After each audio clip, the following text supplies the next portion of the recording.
மாதங்களில் நான் மார்கழி என்றார் கிருஷ்ண பரமாத்மா. இந்த மார்கழியில் தான் சிவபெருமானுக்குரிய திருவாதிரை நாளும் பெருமாளின் வைகுண்ட ஏகாதசியும் அமைந்த மாதம். நமக்கு 365 நாள் என்பது ஒரு வருடம். ஆனால் தேவர்களுக்கு அது ஒரு நாள்.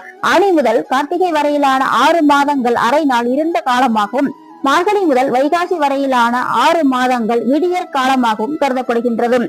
மார்கழியில் நாம் செய்ய வேண்டிய முக்கிய 3 நிகழ்வுகள். மாதம் முழுவதும் வீட்டின் வாசலில் சாணம் தெளித்து கோலமிட்டு, சாணத்தில் பிள்ளையாரும் அதற்கு பூசணி பூவோ அல்லது கிடைக்கின்ற ஏதாவது ஒரு பூவோ வைத்து வாசற்படியில் 2 தீபங்கள் ஏற்ற வேண்டும். பின்னரே பூஜை அறையில் விளக்கேற்ற வேண்டும். இரண்டாவது, மார்கழியில் ஒரு நாளாவது தனுர் அபிஷேகத்தில் கலந்து கொள்ளுதல் ஓராண்டு இறைவனுக்கு அபிஷேகம் செய்த பலன்களை நமக்கு பெற்றுக் கொடுக்கும்.